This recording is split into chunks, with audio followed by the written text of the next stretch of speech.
Josué, chapitre 17. Une part échut aussi par le sort à la tribu de Manassé, car il était le premier-né de Joseph.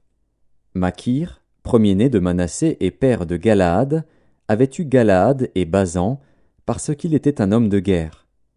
On donna par le sort une part aux autres fils de Manassé, selon leur famille, aux fils d'Abiézer, aux fils de Hélek, aux fils d'Azriel, aux fils de Sichem, aux fils de Hépher, aux fils de Shemida.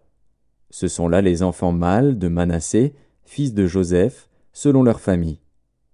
Tselofshad, fils de Hépher, fils de Galaad, fils de Makir, fils de Manassé, n'eut point de fils, mais il eut des filles dont voici les noms. Makla, Noa, Hogla, Milka et Tirtsa.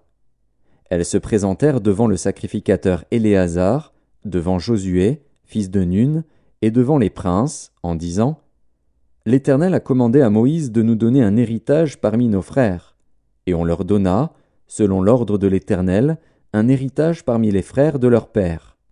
Il échut 10 portions à Manassé, outre le pays de Galaad et de Basan, qui est de l'autre côté du Jourdain. Car les filles de Manassé eurent un héritage parmi ses fils, et le pays de Galaad fut pour les autres fils de Manassé. La limite de Manassé s'étendait d'Azer à Mikmétat, qui est près de Sichem, et allait à Jamin vers les habitants d'En-Tapuar. Le pays de Tapuar était aux fils de Manassé, mais Tapuar, sur la frontière de Manassé, était aux fils d'Éphraïm. La limite descendait au torrent de Cana, au midi du torrent. Ces villes étaient à Éphraïm, au milieu des villes de Manassé. La limite de Manassé au nord du torrent aboutissait à la mer. Le territoire du midi était à Éphraïm, celui du nord à Manassé, et la mer leur servait de limite. Il touchait à Azer vers le nord et à Issachar vers l'orient. Manassé possédait dans Issachar et dans Azer, Beth-Shean et les villes de son ressort, Jibléam et les villes de son ressort, les habitants de Dor et les villes de son ressort, les habitants d'Endor et les villes de son ressort, les habitants de Tahanak et les villes de son ressort, et les habitants de Megiddo et les villes de son ressort, 3 contrées. Les fils de Manassé ne purent pas prendre possession de ces villes, et les Cananéens voulurent rester dans ce pays.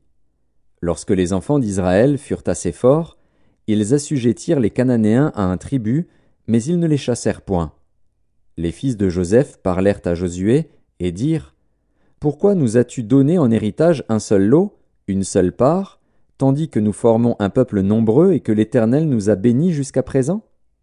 Josué leur dit « Si vous êtes un peuple nombreux, montez à la forêt, et vous l'abattrez pour vous y faire de la place dans le pays des Phéréziens et des Réphaïm, puisque la montagne d'Éphraïm est trop étroite pour vous. » Les fils de Joseph dirent « La montagne ne nous suffira pas, et il y a des chars de fer chez tous les Cananéens qui habitent la vallée, chez ceux qui sont à Beth-Shean et dans les villes de son ressort, et chez ceux qui sont dans la vallée de Jizréel. » Josué dit à la maison de Joseph, à Éphraïm et à Manassé, « Vous êtes un peuple nombreux, et votre force est grande, vous n'aurez pas un simple lot.